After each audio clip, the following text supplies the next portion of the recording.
So if folks are familiar with traditional PERS technology, these are wearable devices that are typically worn in the home to assist individuals to summons emergency assistance when required.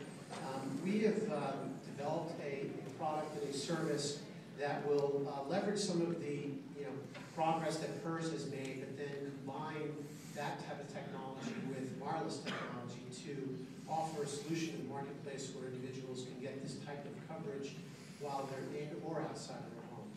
So these devices, which I'm wearing one of here today, come in a variety of different form factors: a pendant, a belt clip, a watch form factor, and they actually have a cellular modem built into the device, so it supports two-way voice and two-way data communications, and obviously because it's based on a cellular network, it works in and outside of the home.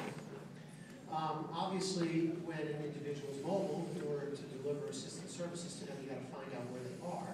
So we're using a Qualcomm chipset that has integrated GPS into the device, and then we use a number of other location determination schemes through software to most effectively and efficiently locate that device. And then, if assistance is needed, we can then dispatch assistance to that particular location where that individual is.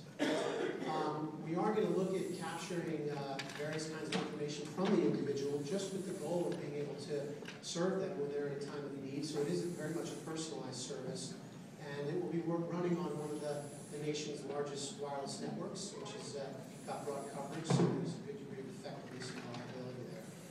And really, what it's really all about is providing additional independence for the user themselves and security to some degree for the user, knowing that there's sort of a guardian angel out there, as well as to the caregiver. And I'll talk a little bit about the caregiver's role here in a minute.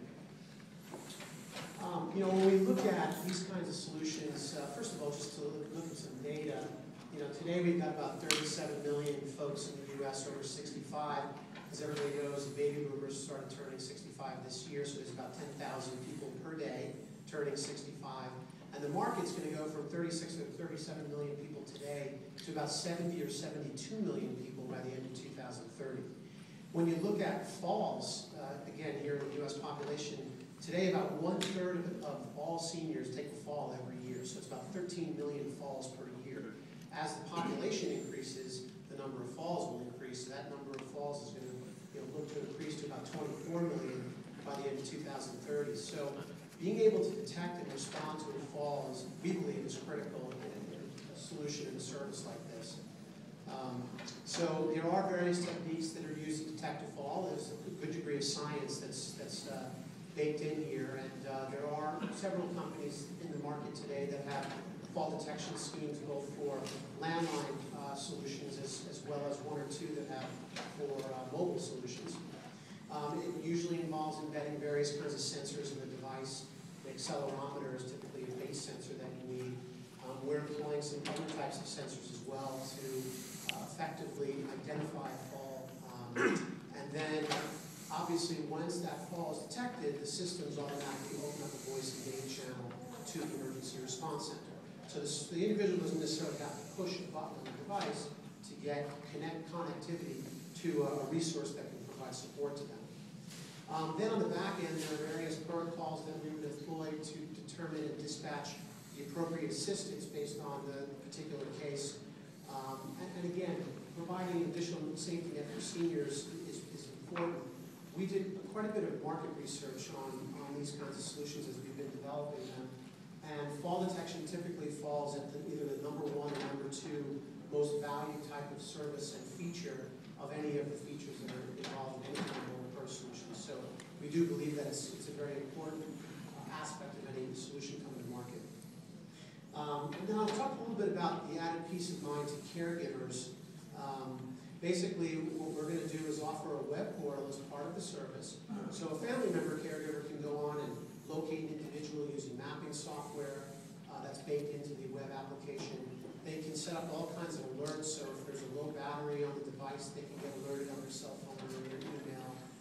If there's an overdue test call, if the individual they're caring for arrives and departs at certain locations, they can go onto a web portal and essentially identify a location. So, for example, mom has a doctor's appointment at 10 a.m., type in the address of the doctor's address.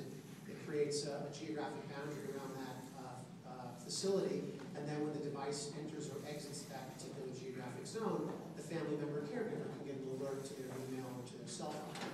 So those are just a couple of examples. Inactivity alerts is another one.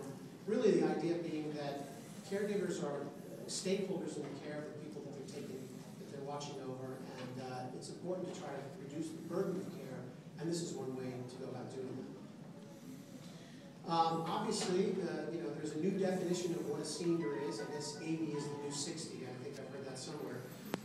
But essentially, one thing that we think is important also is to accommodate that active lifestyle. So one of the things that we're embedding into our solution is the ability to get activity summary reports. So there's, as I mentioned, a tri-axis accelerometer in the device.